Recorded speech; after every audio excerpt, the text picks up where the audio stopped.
Hello everyone, আশা করি সকলে অনেক ভালো আছো। তোমরা জানো গত 28শে ফেব্রুয়ারি শাহজালাল বিজ্ঞান ও প্রযুক্তি বিশ্ববিদ্যালয়ে 2024-25 শিক্ষাবর্ষের ভর্তি পরীক্ষা অনুষ্ঠিত হয়েছে। তোমরা হয়তো সমাধান পেয়ে গেছো, কিন্তু ডিটেলস সমাধান হয়তো অনেকে পাওনি। তাই আজকে আমি তোমাদের ডিটেলসে গণিত অঙ্কের সমাধান করে ও বুঝিয়ে দিব। যাদের ফার্স্ট টাইম পরীক্ষা ছিল সাস্টে এবং হয়তো তোমরা ঠিকভাবে প্রশ্নগুলো বুঝতে বা ধরতে পারোনি, তারা এবং যারা জুনিয়র ব্যাচ আছো তারা এই ক্লাসে বেশি উপকৃত হবে বলে আমি মনে করি। চলো কথা না বাড়িয়ে ক্লাসটা শুরু করা যাক। দেখো, আমাদের প্রথমে একটা প্রশ্ন দেওয়া আছে। প্রশ্নটা হলো, কোনো বিন্দুতে পি এবং p/2 মানে দুইটি বল ক্রিয়াশীল। এখন প্রথম বলটিকে 3 গুণ করলে দ্বিতীয়টির মান 12 একক বৃদ্ধি পায়। এখন বলা আছে পি এর কোণ মানের জন্য বলদ্বয়ের লব্ধির দিক অপরিবর্তিত থাকবে। তাহলে আমরা প্রশ্নটা পড়লাম, এবার আমরা সমাধানটা দেখি। দেখো, প্রথম ক্ষেত্রে বলদ্বয় হবে পি আর p2, প্রথম ক্ষেত্রে বলদ্বয় হবে পি এবং p/2। তাহলে দ্বিতীয় ক্ষেত্রে বল হবে, যেহেতু বলা হয়েছে যে প্রথম বলটিকে 3 গুণ করলে, তাহলে এটা একটা বল হবে। আর যেহেতু বলা হয়েছে যে দ্বিতীয়টির মান 12 একক বৃদ্ধি পাবে, তাহলে দ্বিতীয় বলটি হলো আমাদের p/2, এর সাথে 12 যোগ হবে। তাহলে আমরা প্রথম ক্ষেত্রে এবং দ্বিতীয় ক্ষেত্রে বলদ্বয় পেয়ে গেলাম। এবার আমাদের একটা শর্টকাট আছে। শর্টকাটটা হচ্ছে প্রথম ক্ষেত্রে বলদ্বয়ের অনুপাত সমান দ্বিতীয় ক্ষেত্রে বলদ্বয়ের অনুপাত সমান হবে। অতএব আমরা লিখতে পারি p এবং p/2 এর অনুপাত সমান হচ্ছে 3p, আর p/2 + 12 এর অনুপাত সমান। তো এখান থেকে আমরা ক্যালকুলেশন করতে পারি। তোমরা দেখো, ক্যালকুলেশনটা দেখো বা নিজেরাও প্র্যাকটিস করতে পারো। তাহলে এভাবে করলে আমাদের সর্বশেষ p এর আনসার আসে 12। তাহলে এই প্রশ্নের উত্তর হবে 12। অর্থাৎ p = 12 হলে বলদ্বয়ের লব্ধির দিক অপরিবর্তিত থাকবে। দেখো, এরপরে আমাদের আরেকটা প্রবলেম দেওয়া আছে। বলা হয়েছে 1,2 বিন্দু থেকে আগত একটি আলোকরশ্মি x অক্ষের উপর এই বিন্দুতে প্রতিফলিত হয়ে 5,3 বিন্দু দিয়ে যায়। এই বিন্দুর স্থানাঙ্ক কোনটি? তাহলে দেখো, আমরা প্রথমে একটা চিত্র দেখি। এখানে নিচের অক্ষটা হলো আমাদের x অক্ষ আর উপরের অক্ষটা হলো y অক্ষ।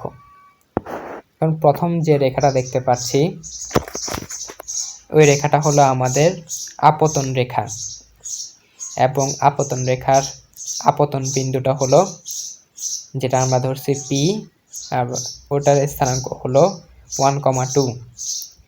এবং পরবর্তীতে আমরা যে রেখাটা দেখতে পাচ্ছি সেটা হলো আমাদের প্রতিফলন রেখা, এবং এই প্রতিফলন রেখার উপর প্রতিফলন রেখাটি প্রতিফলন বিন্দু q এর যার স্থানাঙ্ক হলো 5,3 এই বিন্দু দিয়ে যায়। এখন বলা হয়েছে যে বিন্দুতে আপতন রেখা আর প্রতিফলন রেখা মিলিত হয়, যেটা হলো x অক্ষে, ওই বিন্দুর স্থানাঙ্ক বের করতে বলছে। যেহেতু রেখা দুইটা x অক্ষের উপর মিলিত হয়েছে, তাহলে যে বিন্দুটা পাবো সেটার স্থানাঙ্ক হবে x, 0। যেহেতু এটা y অক্ষের উপরে অবস্থিত নয়, তাই y এর স্থানাঙ্ক 0 হয়েছে, আর x এর উপরে যেটা অবস্থিত সেটাকে আমরা x ধরেছি। তো এবার আমরা সমাধানটা দেখি। প্রথমে আমরা বিন্দুগুলো ধরে নিছি।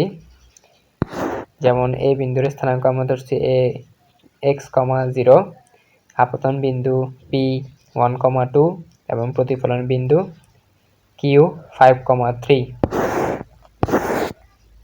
এখন আমরা এই AP রেখার ঢালটা বের করব। তাহলে আসো আমরা বের করি। তাহলে আমরা ঢালের সূত্র অনুযায়ী জানি কি ঢাল সমান হচ্ছে y2 minus y1 divided by x2 minus x1।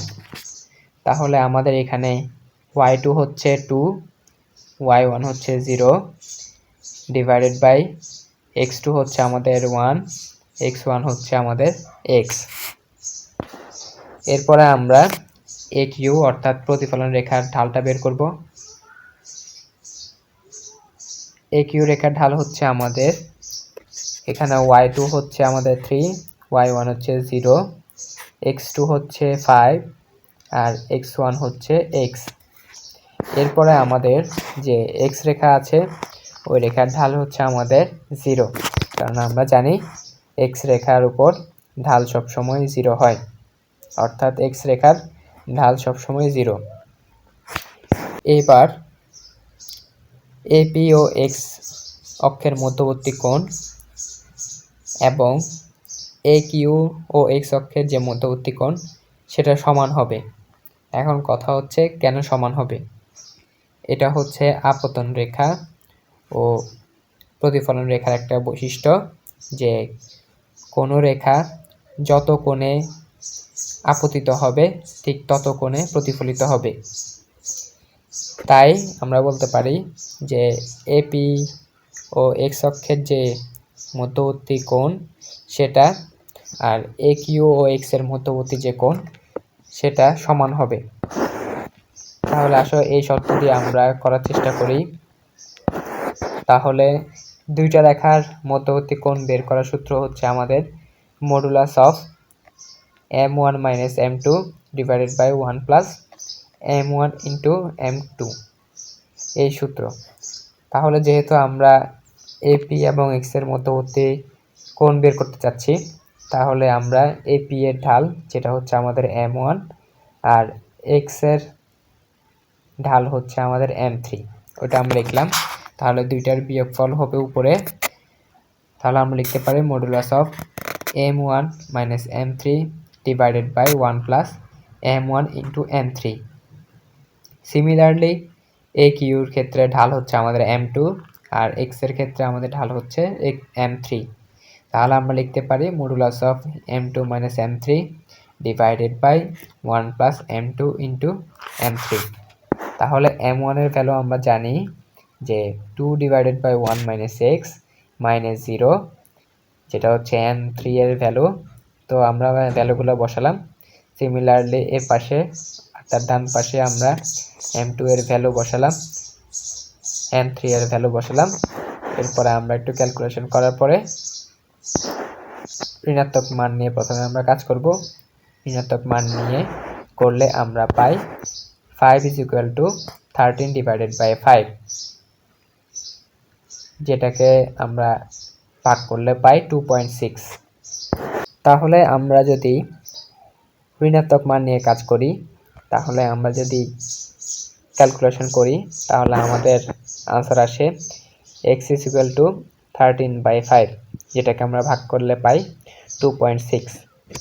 এখন তোমাদের মনে প্রশ্ন হতে পারে যে কেন আমরা ঋণাত্মক মান নিয়ে কাজ করতেছি, ধনাত্মক মান নিয়ে কেন কাজ করিনি। এর উত্তর হলো, যদি ধনাত্মক মান দিয়ে আমরা করতে চাই তাহলে x এর ভ্যালু আসবে আমাদের -7।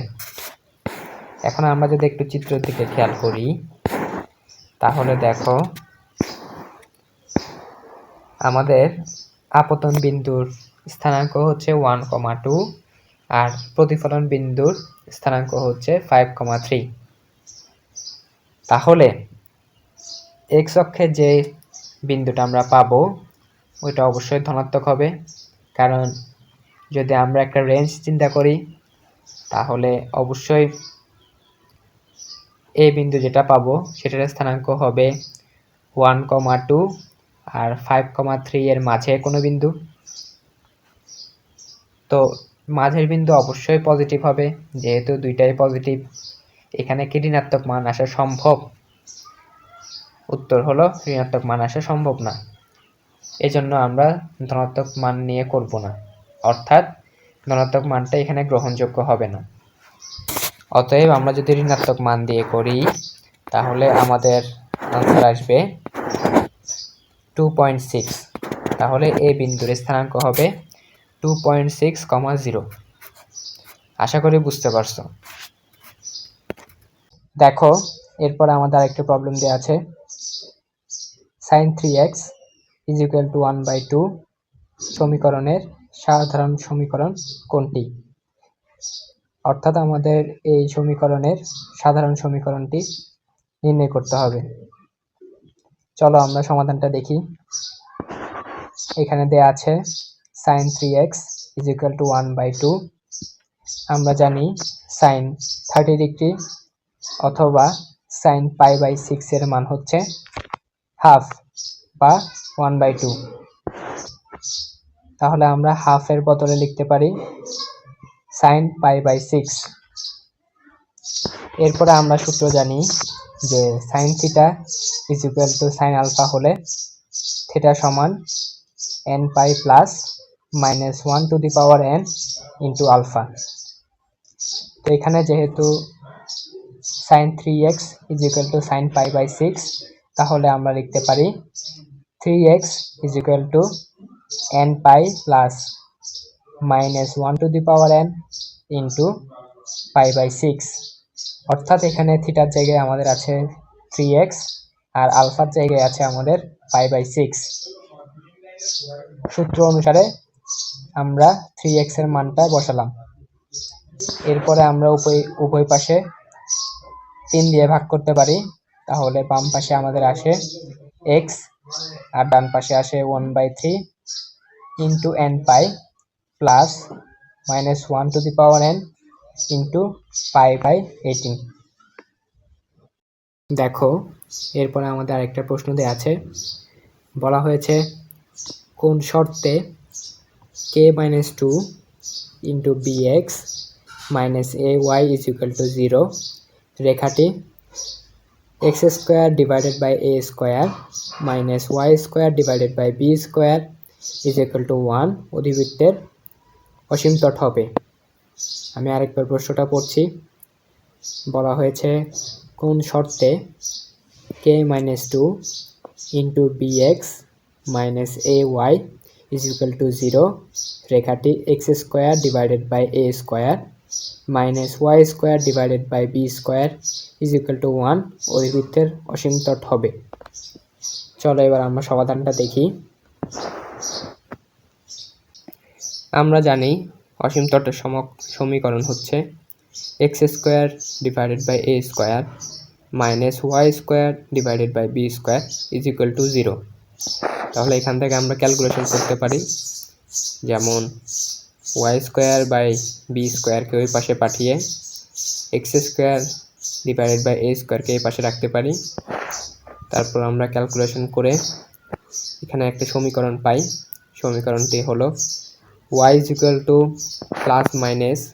b/a into x। এখন এই রেখাটাকে যদি আমরা y mx রেখার সাথে তুলনা করি, তাহলে আমরা পাই ঢাল হচ্ছে ±b/a। এখন আমরা প্রদত্ত রেখাটার ঢাল বের করব। আমরা প্রথমে রেখাটার সমীকরণটা লিখলাম, এরপরে ay কে ওই পাশে পাঠিয়ে দিলে সেটা মাইনাস থেকে প্লাস হয়ে যাবে। তারপর আমরা ক্যালকুলেশন করে পাই y k-2 into b / a into x। একইভাবে এই রেখাটাকে যদি আমরা y mx এর সাথে তুলনা করি, তাহলে আমরা ঢাল পাবো k-2 into b / a। এখন আমাদের শর্ত মতে রেখাটা অধিবৃত্তের অসীম তট হবে যদি রেখাটার ঢাল আর অসীম তটের ঢাল সমান হয়। তো এই শর্ত মতে আমরা দুইটাকে সমান ধরতে পারি। সমান ধরে আমরা k এর মানটা বের করে নিয়ে আসব। তো আমরা লিখলাম শর্ত মতে k-2 into b / a = ±b/a। তাহলে এখান থেকে b/a কাটাকাটি যায়, কাটাকাটি গেলে এই পাশে থাকে k-2 আর ওই পাশে থাকে +-1। এখন আমরা যদি ধনাত্মক মান নিয়ে করি তাহলে হবে k - 2 = 1, -2 কেও পাশে পাঠালে হবে প্লাস, তাহলে 1 + 2 = 3। অতএব k এর একটা মান পাই আমরা, k = 3। আবার যদি আমরা নেগেটিভ মান নিয়ে কাজ করি তাহলে হবে k - 2 = -1, -2 এই পাশ থেকে ওই পাশে গেলে হবে +2, এবং -1 + 2 হবে শুধু 1। তাহলে k এর আরেকটা ভ্যালু পাবো, সেটা হচ্ছে 1। কিন্তু প্রশ্নে k = 1 এর ভ্যালু দেয়া নাই, অতএব k = 3 হলে রেখাটি অসীমতট হবে। তাহলে আমাদের আনসার হবে k = 3। প্রশ্নে যদি 1 থাকতো তাহলে 1ও আনসার হতো, যেহেতু 1 নেই তাই শুধু 3 হবে আমাদের আনসার। এরপর আমরা আরেকটা প্রশ্ন দেখতে পাচ্ছি। প্রশ্নটা হলো modulus of i - 1 / i whole to the power 3 সমান কত হবে সেটা আমাদেরকে বের করতে বলছে। তো দেখো আমরা দেখি সমাধান, সেটা হচ্ছে 1 / i, যেটাকে আমরা -i লিখতে পারি। তাহলে আমাদের হবে মডুলাস অফ i - ব্র্যাকেটের ভিতরে -i whole to the power 3। তাহলে এখানে -i আর ব্র্যাকেটের -i যোগ হয়ে যাবে, কারণ মাইনাসে মাইনাসে প্লাস। তাহলে আমরা লিখব i - i two the power 3, আর বাইরে থাকবে মডুলাস চিহ্ন, যেটাকে যোগ করলে হয় 2i two the power 3। 2i two the power 3 কে লেখা যায় 8i³ আর বাইরে মডুলাস চিহ্ন থাকবে। যেহেতু i³ সমান আমরা জানি -i, তাই আমরা লিখতে পারি মডুলাসের ভিতরে -8i। এখন যেহেতু মডুলাস চিহ্ন আছে এবং আমাদেরকে মডুলাস বের করতে বলছে, তাই আমরা লিখব মডুলাসের সূত্র অনুসারে √ বাস্তব অংশের স্কয়ার প্লাস কাল্পনিক অংশের স্কয়ার।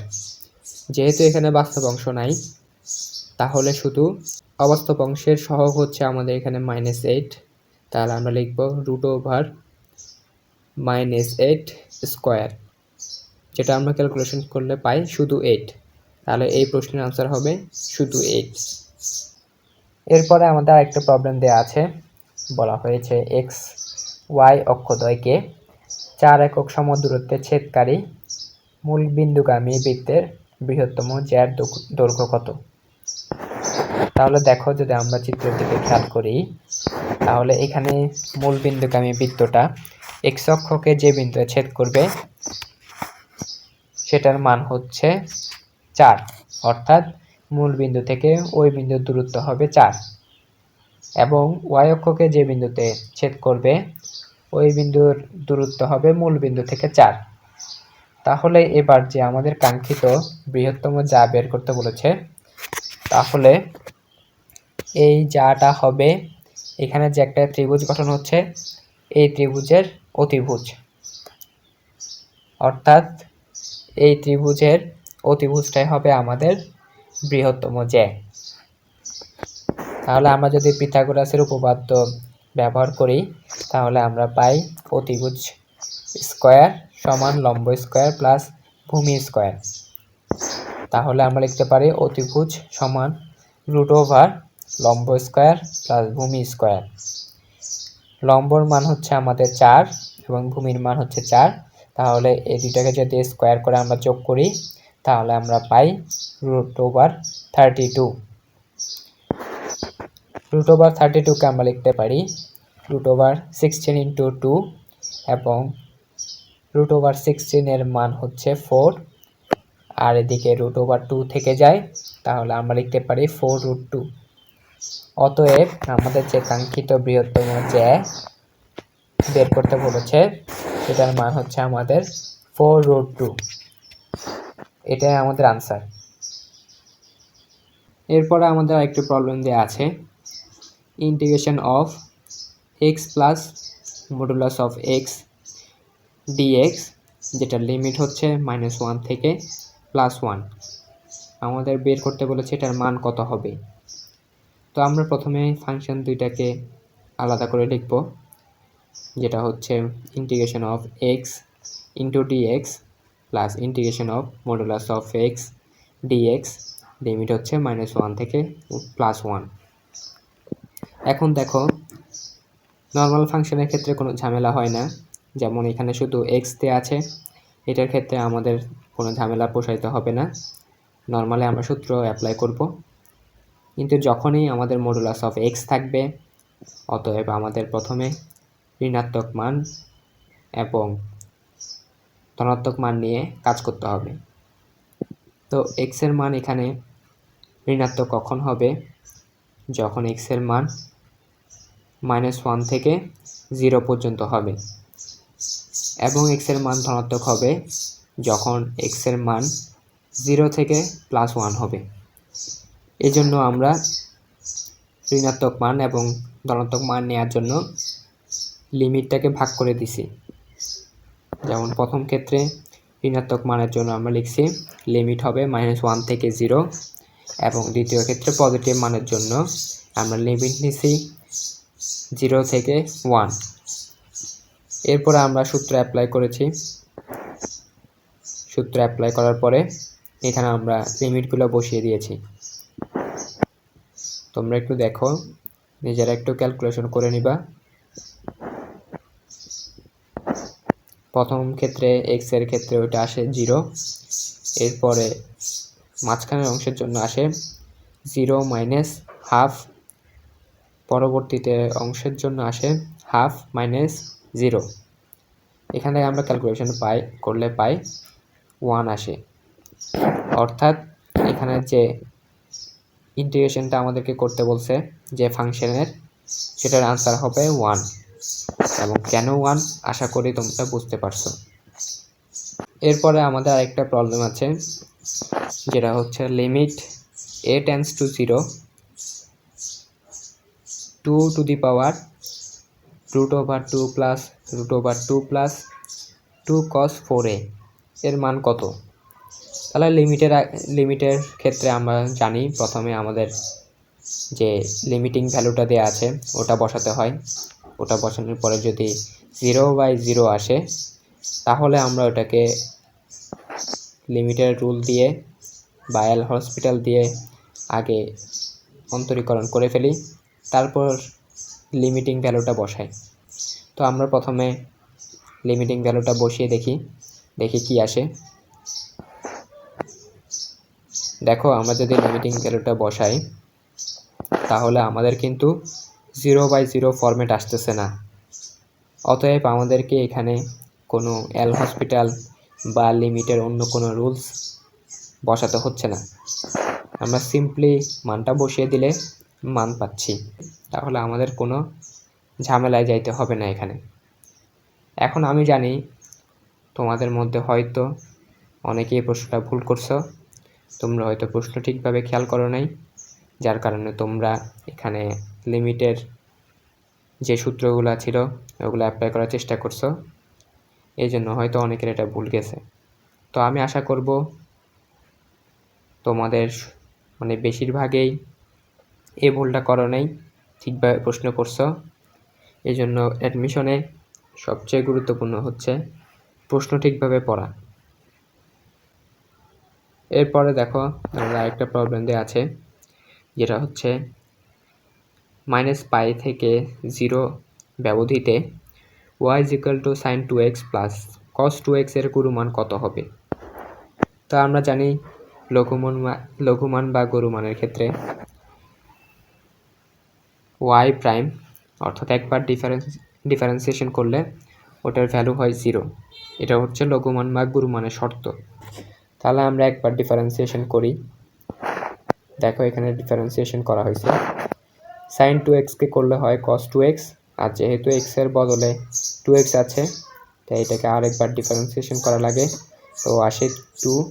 সিমিলারলি cos 2x কে করলে হয় সাইন 2x আর 2x এর পরিবর্তে এক্সের পরিবর্তে যেহেতু 2x আছে তাই ওটাকে আরেকবার করলে হয় 2, আর এই পাশে যেহেতু শর্ত অনুসারে 0 হয় তাই আমরা 0 লিখলাম। এটাকে যদি আমরা সাইড চেঞ্জ করি তাহলে আমরা লিখতে পারি 2 sin 2x is equal two 2 cos 2x।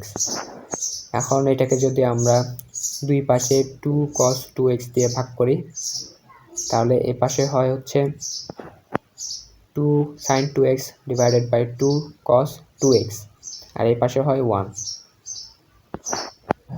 উপরে 2 কাটা যাবে, আর sin 2x divided by cos 2x কে আমরা লিখতে পারি tan 2x, আর এই পাশে 1। এখন আমরা যদি tan কে এই পাশে পাঠিয়ে দিই তাহলে হয় tan ইনভার্স 1, আর এই পাশে থাকে 2x।